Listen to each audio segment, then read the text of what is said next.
그게 자원의 이질성이라고 얘기하는데 살짝 제목만 그냥 체크하세요. 왜 이게 일반적입니까 하면 여러분 이렇게 한번 생각해 보세요. 이건 지울게요. 아니 이게 예를 들면 축구팀이라 할게요. 축구팀. 학생들이 한 100명이 있는데 요 Y제는 합창팀이라 할게요. 합창. 모든 애들 여기다 이제 간다 합시다. 축구팀이 없고요. 이 학교에는 전부 다 합창부만 있는 거야. 그러니까 류현진하고 손흥민, 뭐 박지성 전부 다 합창팀에 있는데 손흥민은 지금 다리가 뛰고 싶어서 근질근질거리는데 노래하고 있으래. 입만 뻥긋뻥긋 한다고. 근데 이제 교장 선생님이 야 축구팀 하나 만들 테니까 10명 축구하고 싶은 사람 나와. 누가 먼저 나오겠어요? 아니 뭐 손흥민, 박지성 이런 애들이 먼저 나오겠죠. 저요 나갈래요. 그럼 어떻게 돼? 걔네들은 원래 합창팀에서도 별로 기여하는 바가 없었거든. 입만 뻥긋뻥긋 하는 거. 오히려 축구에 재능이 있고 능력 있는 애들이야. 그러니까 이쪽으로 하는데 합창팀에 대한 페널티 대가는 별로 크지 않아요. 근데 이제 축구팀을 자꾸 만드는 거야. 그래서 자꾸 이렇게 가면서 여기서 어떻게 하냐면 교장이 바뀌어가지고 축구팀을 활성화시키고 합창팀을 줄여. 그러면 합창을 좋아하는 뭐 성악가, 지망생 이런 애들도 야 너희들도 축구해. 이렇게 되는 거니까 어떻게 됩니까? 아이고 걔는 축구에 재능도 없을 뿐만 아니라 합창팀에 미치는 피해는 훨씬 더 커진다고요. 무슨 말씀인지 아시겠어요? 그러니까 자원의 이절성이라고 하면은 노동과 자본 아니면 축구팀 구성 요소와 합창팀 구성 요소 중에서 축구와 합창에 재능이 있는 사람들이 다 다른 거예요. 그러다 보니까 축구팀 하나 만드는데 처음에는 합창팀에 가는 피해가 작다가 점차 커지는 이게 좀 더 일반적인 형태이니까 우리가 이렇게 오목하다 이렇게 표현을 하게 됩니다. 그 얘기가 거기 나와 있어요.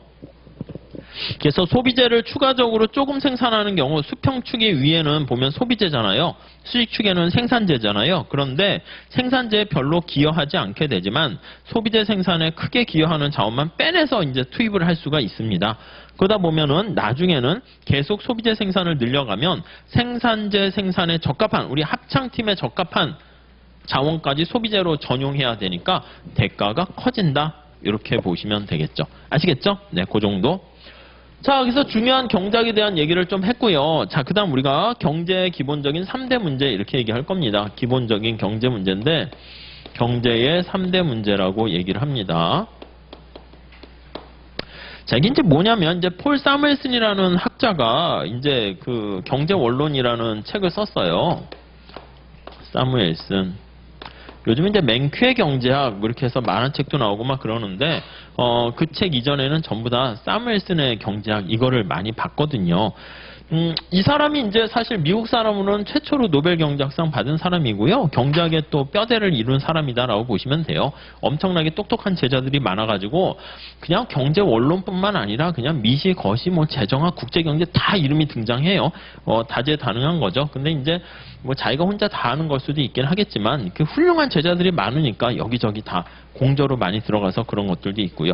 이 사람은 수학을 되게 좋아했습니다. 그래서 경제학이 수학을 많이 쓰게 된 요인도 이 사람 때문에 그래요. 그 전에 무슨 경제학 책들은 뭐 정치 경제 가까워서 무슨 뭐 경제가 다 수학으로 그런 게 어디 있습니까? 어떤 이념, 사상 이런 걸 기반으로 해서 역사 이런 것들이 더 필요한 거죠. 근데 이 사람은 수학을 되게 좋아해서 논문 같은 거 쓸 때도 수학이라는 언어를 사용하는 거죠. 그렇게 사용하게 되면은 엄밀성과 깔끔함이 이렇게 있으니까. 근데 이 사람이 자꾸 논문 쓸 때는 리젝트를 먹었는데 이 사람이 이제 경제학계를 잡게 되면서 수학이라는 아름다운 언어를 쓰지 않으면 되게 싫어했어요. 그러다 보니까 이제 1차, 2차 세계대전 다 끝나면서 많은 과학자나 수학자들이 뭐 갈 데가 없어가지고 경제학 이쪽으로 넘어오면서 경제학이 이제 수학이 이렇게 됐죠. 그래서 우리가 매 순간 직면하는 그 최적화 원리 있잖아요. 제가 아까 말씀드렸죠. 우리가 이제 경제학은 사실은 합리적인 인간이라고 얘기하지만 현실에서 뭐 공이 날라올 때 그냥 대충 손흥민이 감으로 하잖아. 이 정도 점프해서 이 정도 머리를 요 타이밍에 맞추면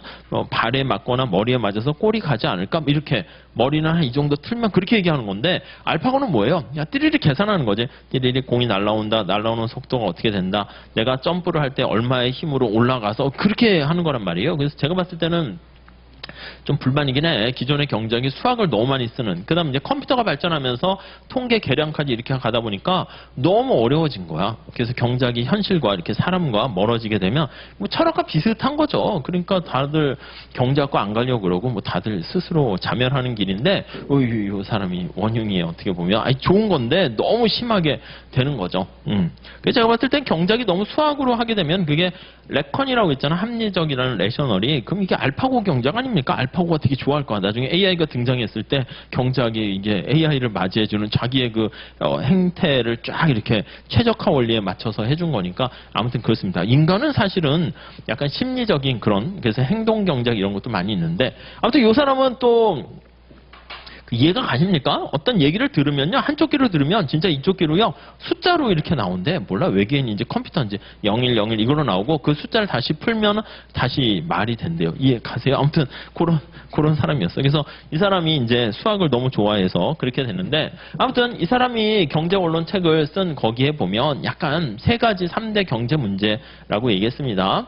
자, 무엇을 생산할지 그럼 생산하기로 하면 어떻게 생산할지, 생산한 걸 가지고 어떻게 나눌지 이렇게 해요. 물론 언제 생산할지 이런 것도 있어가지고 하긴 하지만 요 3대 기본 원리라고 하는 이유는 이 사람을 리스펙트한다라는 의미에서 한 3가지 정도 얘기하는 거예요. 뭐 당연히 언제 생산할까도 중요하죠. 자, 무엇을 생산할까? 여러분도 마찬가지 아닙니까? 시험이 뭐 간평사 시험만 있는 게 아니라 간평사 딸까? 뭐 변호사 딸까? 아니면 뭐 회계사 딸까 뭐 등등등 이렇게 많은 선택지가 있습니다. 그래서 나는 간평사가 제일 좋은 것 같아 해서 이걸 초이스했어요.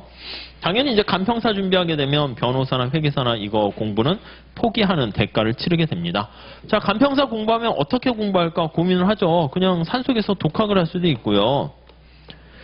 예전엔 진짜 독학하는 사람도 많았는데 그 옛날에는 공부가 어떻게 보면은 그냥 좀 그랬어요. 요즘은 시험 범위도 아시죠? 나날이 어려워지고 공부 분량도 많아졌는데 옛날에 뭐 사시던 무슨 뭐 해도 분량이 좀 많지는 않았어요. 책도 그냥 교수님들 책 그것만 보면 되는 거고 영어 책 생각해 보세요. 뭐 중고등학교, 고등학교 영어하면 뭐 성문 종합 영어 그거 한 권밖에 없는 거야. 지금이야 이제 뭐 다채다능 다양한 뭐 매체들이 많은데 그땐 그거 하나밖에 없으니까 그냥 그거를 누가 더 많이 받느냐의 싸움이야. 너 몇 번 봤니? 나 한 3번 봤는데 뭐 그렇군. 나는 80번 봤는데 80번 본 친구가 한 30번 본 친구보다 훨씬 더 반복할수록 자기가 느껴지는 그게 다르게 되니까 아는 만큼 영어가 보이고 아는 만큼 세상이 보이는 거야. 그러다 보니까 그렇게. 그러니까 그거는 공부 방해되는 요소를 다 없애고요. 진짜 산으로 가서 절에 가서 공부하는 경우 이런 사람도 있었어요. 옛날에. 그래서 딱 득도를 해서 이렇게 오는 사람도 있죠. 요즘은 불가능인 거 아시죠? 절에 가도 뭐야?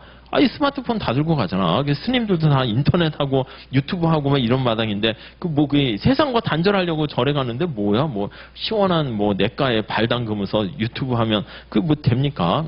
안 되지. 그러니까 스스로 이게 단절시켜야 돼요. 아시죠? 그 스마트폰도 진짜 그 스마트폰 만들고 하는 사람들도 빌 게이츠나 이런 사람들 스마트폰 자녀는 안 주잖아. 그러니까 남들한테는 막 쓰세요 이렇게 팔면서 자기 자녀한테는 나쁘다는 걸 아니까 오히려 사용을 못하게 해요. 그러니까 뭐 좀 아이러니컬하죠. 그러니까 자기들은 이렇게 하면서 잘해서 성공의 비법은 노하우 전수하면서 다른 사람들한테는 막 이렇게 이게 아주 나쁜 건 아닌데 중독되면 이제 거의 나빠지는 거죠. 독학하긴 뭐하니까 이제 학원을 이용하는 거예요. 학원 이용하는데 이렇게 실강을 이용하는 게 있고요. 아니면 우리가 아까 얘기한 것처럼 인터넷 강의를 하는 것도 있고요. 인터넷 강의도 좋아져가지고 자기가 의지만 있으면 스마트폰으로도 볼 수 있고 괜찮아요. 근데 대부분 저는 인간의 의지를 믿지 않는 편에 가까워요. 저 같은 경우도 그런 것 같아서 이거 하면 자꾸 유혹이 너무 많아져요. 그 옛날엔 아세요? 그 인터넷 강의하는 어떤 데는 보면 자기가 인터넷을 키잖아. 그럼 중간에 딴 생각하고 메일 체크하거나 그렇게 되다 보니까 메일도 오지 않는데 클릭하고 뉴스 보고 하다 보니까 3000% 빠진단 말이에요. 그래가지고 아니면 화면 조그맣게 띄워놓고 이렇게 된단 말이죠. 그래서 유혹에 심하니까 어떤 학원의 인강은 보니까 딱 인터넷을 키면 이게 못 바꾸더라고. 그 강의가 끝날 때까지. 좋지 않아요? 계속 봐야 돼. 속도도 조절 안 돼. 약간 제가 봤을 땐 괜찮아. 우리가 봤을 때는 아, 뭐야 지금 애들이야 하는데 그걸 선호하는 데도 있어. 그러니까 노량진이나 이런 데 공무원 학원 중 보시면 그나마 다 망했는데 장사가 잘 되는 건 뭐냐면 자물쇠 관리해주는 그런 거 있잖아. 막 여러분 이렇게 딱 들어오면 못 나가요. 그러니까 딱 있고 밖에서 지켜 팀장님이. 저 화장실 가는데요. 그러면 사인 받고 막 따라가. 어디 도망 못 가게. 다시 화장실을 가면 지켜서 소변 본다 그러면 소변 넣고 빨리 나와야지. 거기서 10분 지체하면 안 돼. 빨리 나오세요. 뭐 이렇게. 우리가 봤을 때 뭐 하는 거야? 왜 이렇게 구속해라고 하는데 오히려 그게 더 장사가 잘 되고 관리해주고 출석했습니까? 시험 봤습니까? 이거 못 틀렸네. 이렇게 막 요즘 아무튼 그게 이제 그 중고등학교 때부터 이렇게 너무 이렇게 스케줄에 맞춰서 익숙해서 그런지 모르겠는데 좀 저는 저 때랑은 달라서 이해가 안 되는데 저를 관리해 주세요 이런 친구들도 많고 그렇게 하는 데가 막 이렇게 비싼 거 있잖아. 여기 신림동에서도 무슨 고시 같은 거 할 때 뭐 몇 천만 원짜리 해서 관리하는 그런 게 오히려 인기고 약간 좀 그렇습니다. 아무튼 근데 인강은 스스로 해야 되는데 그게 잘 안 돼요. 아무튼 정리를 하게 되면 그냥 실강을 하자. 그럼 이걸 선택하는 거죠. 그럼 실강을 이제 선택해서 이제 합격을 했어. 그럼 이제 합격하게 되면 합격에 대한 뭐 기쁨을 나눠야겠죠. 누구랑 나눌 것인가 뭐 그런 거요. 그런 것들이 3대 경제 문제다라고 생각하시면 될 것 같습니다. 자, 그래서 뭐 특별한 내용은 없습니다. 그래서 무엇을 얼마나 생산하고 어떻게 생산하고 누구를 위해서 생산할 것인가 또 언제 생산할 것인가 거기 보시면은 재생할 수 없는 지하자원 같은 경우는 부존량이 한정돼 있어가지고 이 세대 간의 문제예요. 언제 생산할 것인가, 언제 소비할 것인가. 요즘도 이제 보면 좀 문제긴 하죠. 옛날에는 그 부모 세대가 자녀를 위해서 깨끗한 환경 그리고 좋은 나라를 물려주려고 애를 쓰는데 요즘 같은 경우에는 이제 정년도 연장되고 이러는 게 뭐 사실은 맞아요. 고령화가 되면서 일할 수 있는 경험을 활용할 수 있는 아까운 자원이기 때문에 정년 연장하는 것도 나름 의미는 있는데 정년 연장하면 어떻게 돼? 이 사람들 다 고액 연봉을 받는 사람인데 신입사원 안 뽑지 뭐. 요즘 보면은 제가 얘기하기 그런데 이게 사람도 잘 안 뽑더라고. 사람 뽑으면은 또 해고하기도 힘들고 되게 노동시장이 경직돼 있는 것 같아요. 또 뽑으면 상사가 갑질한다 해가지고 뭐 여러 가지 그런 거 있잖아요. 그런 것들이 막 생기면서 서로 조심조심하면서 이게 되게 옛날 같은 조직 문화가 좀 그게 좋은 건지 나쁜 건지 잘 모르겠지만 너무 좀 약간 그렇게 가. 그러니까 이게 이 정년 연장돼서 안 뽑으면 새로운 사람 아까 얘기했잖아. 의자 뺏기 싸움이라고. 의자를 이렇게 후세대한테 이렇게 물려줘야지. 자기 떠날 때는 떠나야 되는데 안 떠난단 말이야. 그러니까 뭐 어디 가나 요즘 신입사원들, 요즘 청년 졸업하는 사람들 이렇게 취업 잘 안 되는 거 알죠? 안 뽑는 걸 뭐 어떻게 해, 회사에서. 근데 뭐 기업 입장에서는 뽑아라 하는데 뭐 지금 경제가 좀 좋아질 것 같지 않은데 막 어떻게 막 왕창 뽑아요? 안 되는 거지. 그러니까 일자리 없으니까 정부가 자꾸 일자리를 막 애매한 뭐 약간 좋은 일자리는 아닌데 뽑는데 뭐 한계가 있죠. 임시 방편적인 그런 건데 이게 세대 간의 문제야. 지금 먹을 게 여기 있는데 지금 세대가 먹을래? 나중 세대가 먹을래? 지금 세대가 국민연금 건강보험 이런 것도 마켓에서 막 많이 받아가잖아요. 그렇게 되면은 그 나중에 파산되는 거 눈에 뻔하거든. 경제학자들이 얘기하는데 그 조만간 고갈돼. 그럼 누가 갚아야 돼요? 미래세대가 갚아야 돼요. 여러분들이 갚아야 돼요. 여러분들이 나중에 일해가지고 번 돈을 다 거기다가 메꿔야 될 수가 있습니다. 그래서 이게 세대 간의 갈등 이런 것도 중요한 건데 뭐 해결해야 될 문제가 산적해 있죠. 자, 넘어갈게요. 4페이지. 자, 이게 이제 기본이에요. 그래서 이제 앞에는 이제 기회비용을 이용한 생산 가능 곡선 정도가 가장 핵심 포인트고요. 다음 페이지 가보시면 경제 정의 나와 있습니다. 그래서 이건 살짝 보세요. 재화나 서비스를 생산, 교환, 분배, 소비 이런 관련된 사회의 여러 가지 제도라든가 그런 인간 행위의 총칙 나와 있는데 여기서 인간 행위는 뭐예요? 그 선택과 관련된 모든 문제고요. 그 다음에 이제 경제 주체, 우리 대한민국 경제가 있으면 경제 활동을 하는 플레이어라고 해요. 주체가 있습니다. 거기 보시면 민간 경제라고 하는 게 이제 가게예요. 가게. 우리들이야. 소비의 주체라고 얘기합니다. 그리고 이제 기업이 생산을 해요. 생산의 주체 이렇게요. 기업 생산의 주체. 그래서 기업이 물건을 생산하게 되면 가게가 그걸 이제 소비하게 된다라고 보시면 되고요. 그래서 여기 나와 있는 가게와 기업으로 이렇게 구성된 경우를 요거를 거기 나와 있는 것처럼 이거를 민간 경제 이렇게 얘기합니다. 그래서 알아서 소비자와 기업 생산자가 서로 시장에서 교환을 하는 것을 우리가 살펴보는 게 경제학이다라고 보시면 되거든요. 그런데 이 시장이 좀 삐그덕거리거나 아니면 작동이 잘 안 되는 경우에 여기 정부가 또 개입을 하기도 합니다. 그래서 정부도 하나의 경제 주체로서 나와요. 특히 거시경제에서는 정부의 역할이 강조되는데요. 정부까지 포함시킨 이거를요. 그래서 우리는 국민경제 이렇게 얘기해요. 별거 아니고. 그래서 확장을 시킵니다. 대한민국 경제활동이 이렇게 있는데 최근에는 어떻게 됩니까? 해외 부분이 여기 들어가죠. 외국이 있습니다. 외국. 해외 부분이 있어가지고 이 해외 부분까지 외국과 수출 수입을 하는 거죠. 그래서 수출을 하고 수입을 하게 됩니다. 그래서 달러라든가 자금이 이렇게 들어오고 나가게 되는데 요거까지 이렇게 고려하게 되는 것을 우리가 오픈 이코노미다 해서 개방 경제 이렇게 얘기를 해요. 이게 이제 거시경제와 관련된 이슈 할 때 얘기할 거고 우리가 이제 미시경제선 주로 요거 민간 경제만 배워요. 소비와 생산의 주체인 가게와 기업의 행동을 살펴보고 둘이 시장에서 어떻게 되는가. 근데 시장이 재기능을 못할 때 정부가 어떻게 개입하는가. 그 정도까지만 얘기를 합니다. 근데 거기 해외 부분을 고려하지 않는 그런 경우는 우리가 거기 자급자족 경제라 얘기합니다. 아타키라고 얘기하는데 자 여기 1번에 보시면 다른 경제 주체와 교환이 없는 밑줄 치시면 될 것 같고요. 그래서 뭐 그런 것들은 나중에 또 볼 겁니다. 그리고 2번에 개방 경제다라고 하면 해외 부분을 포함한 경제다. 이렇게 정리하시면 되겠어요. 자, 그 다음에 경제학의 정의와 구분 나와 있는데 이건 그냥 참고로만 볼게요. 우리 아까 말씀드린 어원은 1번 보세요. 경세 재민의 약자고요. 오이코노미아, 오이코노머스에서 등장했습니다. 국부론이다라는 거에서 아담 스미스 얘기했는데 옛날에 뭐 그런 것도 재밌는 얘기 좀 말씀드렸는데 기회가 되면 말씀드리고 우린 수업 목적이니까 따로 하지는 않을게요. 오늘날에는 이제 부보다는 생산과 소득이 1차적인 관심사가 된다라고 해가지고요. 뭐 부자인 나라도 있긴 하지만 사실은 소득이 좀 더 중요해요. 그 거시에서 좀 더 말씀드릴게요.